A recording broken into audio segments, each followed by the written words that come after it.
Hello everyone. Today I have a very interesting and brief history talk for you, which is about the era before history. I am Nagaraji and welcome back to my channel called Happiness Putli of Karki. And today's content will be about the prefixed history called prehistory. I have learned about all these from a very great teacher of mine and of course through the self-study of mine.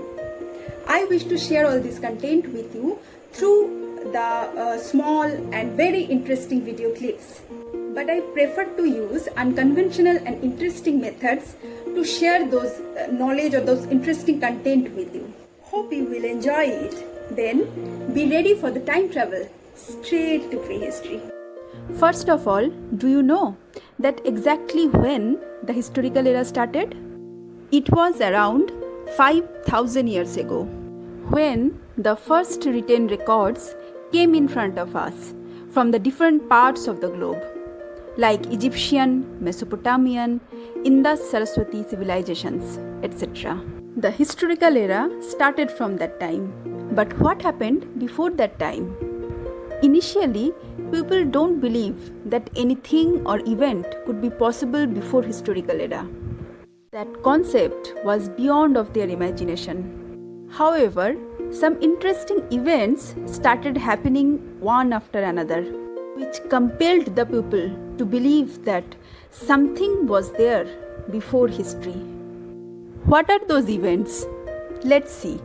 The first event happened in 1830 from a river valley called Somme Valley in France. French scholar Boucher de Perthes had found some stone pieces which were very different than the naturally broken stone pieces, and he considered them made by very primitive species of mankind.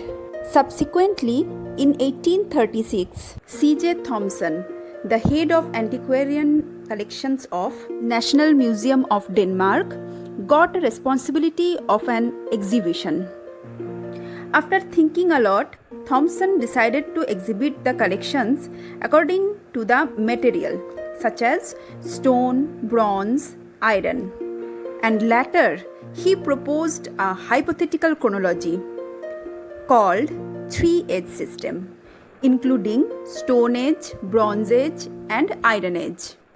This was the first established chronological classification of the time before history.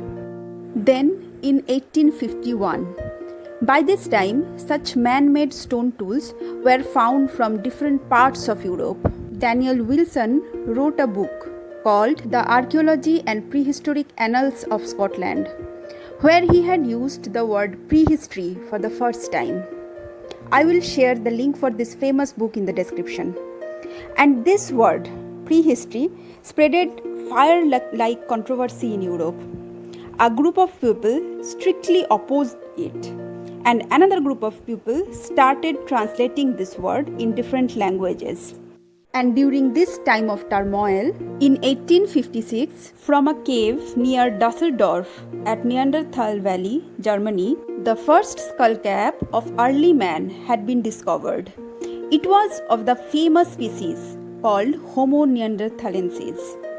This incident had confirmed the existence of early man prior to history. And all these events got more weight when in 1859, Charles Darwin showed up with his revolutionary theory of evolution in his famous book called On the Origin of Species by Means of Natural Selection, where he claimed that the forefather of man and ape are same. This statement worked like fuel on fire in the so-called elite society of Europe. However, these 5 strong and interesting events now firmly established the prehistoric aeon, the time before history. You must learn that how the word prehistory and its study came into existence. It's of course a wonderful phenomenon. And lastly, if you think that my videos are interesting and useful, then like them, share them and subscribe to my channel. Besides, I am going to share the links of those books which I have talked about in the description. Take very good care of yourself. Bye-bye.